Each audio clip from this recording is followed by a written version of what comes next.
Hello students, KCET ವಿದ್ಯಾರ್ಥಿಗಳಿಗೆ ನಮ್ಮ KA ಕಡೆಯಿಂದ ಅಫಿಷಿಯಲ್ ಆಗಿ ಒಂದು ಬಿಗ್ ಅಪ್ಡೇಟ್ ಅನ್ನು ತಿಳಿಸಿರ್ತಕ್ಕಂಥದ್ದು. ಅದರ ಬಗ್ಗೆ ನಾವು ಈ ವಿಡಿಯೋದಲ್ಲಿ ಡೀಟೇಲ್ ಆಗಿ ಡಿಸ್ಕಸ್ ಮಾಡ್ತಾ ಹೋಗೋಣ. ವಿಡಿಯೋವನ್ನ ಸ್ಟಾರ್ಟ್ ಮಾಡ್ತೀನಿ. ಅದಕ್ಕಿಂತ ಮೊದಲು ಲೈಕ್ ಮಾಡಿ ಮತ್ತೆ ತಪ್ಪದೆ ಸಬ್ಸ್ಕ್ರೈಬ್ ಮಾಡ್ಕೊಳ್ಳಿ. ಈಗ ನಾವು ಇನ್ಫಾರ್ಮೇಶನ್ ಅನ್ನು ತಿಳ್ಕೊಂತಾ ಹೋಗೋಣ. ಈಗ KCET ವಿದ್ಯಾರ್ಥಿಗಳಿಗೆ ಅಫಿಷಿಯಲ್ ಆಗಿ ನಮ್ಮ KA ಕಡೆಯಿಂದ ಯಾವ ಮಾಹಿತಿಯನ್ನು ತಿಳಿಸಿರ್ತಕ್ಕಂಥದ್ದು ಇದನ್ನು ನಾವು ತಿಳ್ಕೊಳೋದಕ್ಕಿಂತ ಮೊದಲು ಅಫಿಷಿಯಲ್ ಆಗಿ ನಮ್ಮ KA ತಿಳಿಸಿರ್ತಕ್ಕಂತಹ ಸ್ಲೈಡ್ ಇದೆ ನೋಡಿ, ಅದು ಈಗ ಸ್ಕ್ರೀನ್ ಮೇಲೆ ಡಿಸ್ಪ್ಲೇ ಆಗ್ತಿದೆ. ಸೊ ವಿದ್ಯಾರ್ಥಿಗಳು ಡೀಟೇಲ್ ಆಗಿ ತಿಳ್ಕೊಬೋದಾಗಿರುತ್ತೆ.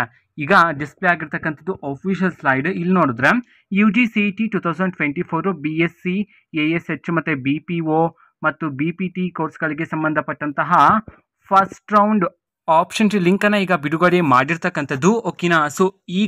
ಸೊ ವಿದ್ಯಾರ್ಥಿಗಳು ಆಪ್ಷನ್ ಟಿನ ಮಾಡ್ಬೋದಾಗಿರುತ್ತೆ ಫಸ್ಟ್ ರೌಂಡ್ಗೆ ಸಂಬಂಧಪಟ್ಟಂತೆ. ಓಕೆನಾ. ಆಪ್ಷನ್ ಟಿ ಮಾಡ್ತಕ್ಕಂತಹ ಲಿಂಕನ್ನು ನಾವು ಈಗಾಗಲೇ ಟೆಲಿಗ್ರಾಮ್ ಚಾನಲಲ್ಲಿ ಅಪ್ಲೋಡ್ ಮಾಡಲಾಗಿದೆ. ಟೆಲಿಗ್ರಾಮ್ ಚಾನಲ್ ಲಿಂಕನ್ನು ಡಿಸ್ಕ್ರಿಪ್ಷನ್ ಬಾಕ್ಸಲ್ಲಿ ಕೊಟ್ಟಿರ್ತಾನೆ. ಕ್ಲಿಕ್ ಮಾಡಿಬಿಟ್ಟು ಅಲ್ಲಿರ್ತಕ್ಕಂತಹ ಲಿಂಕನ್ನು ಯೂಸ್ ಮಾಡಿಕೊಂಡು ಸೊ ವಿದ್ಯಾರ್ಥಿಗಳು ಆಪ್ಷನ್ ಟಿನ ಮಾಡ್ಬೋದಾಗಿರುತ್ತೆ. ಓಕೆನಾ. ಸೊ ಇದು ಇವತ್ತಿನ ಒಂದು ವಿಡಿಯೋ. ಮತ್ತೀಗ ನಾವು ಟೆಲಿಗ್ರಾಮ್, ಇನ್ಸ್ಟಾಗ್ರಾಮ್ ಮತ್ತು ಫೇಸ್ಬುಕ್ಕಲ್ಲೂ ಸಹ ಈಗ ವಿಡಿಯೋಸ್ಗಳನ್ನು ಅಪ್ಲೋಡ್ ಮಾಡ್ತಿದ್ವಿ. ಲಿಂಕ್ಸ್ಗಳನ್ನು ಡಿಸ್ಕ್ರಿಪ್ಷನ್ ಬಾಕ್ಸಲ್ಲಿ ಕೊಟ್ಟಿರ್ತೀನಿ. ಕ್ಲಿಕ್ ಮಾಡಿಬಿಟ್ಟು ಫಾಲೋ ಮಾಡಿ. ವಿಡಿಯೋಸ್ಗಳನ್ನು ರೆಗ್ಯುಲರ್ಗೆ ಅಪ್ಲೋಡ್ ಮಾಡ್ತಿದ್ವಿ. ಜೊತೆಗೆ ಬೇರೆ ಡೌಟ್ಸ್ ಇದ್ದರೆ ಕಮೆಂಟ್ ಮಾಡಿ ತಿಳಿಸಿ. ಮತ್ತು ವಿಡಿಯೋ ಇಷ್ಟ ಆಗಿದ್ರೆ ನಿಮ್ಮ ಫ್ರೆಂಡ್ಸ್ಗೂ ಸಹ ವಿಡಿಯೋವನ್ನು ಶೇರ್ ಮಾಡಿ. All the best. Thank for watching. All the best. Thank you.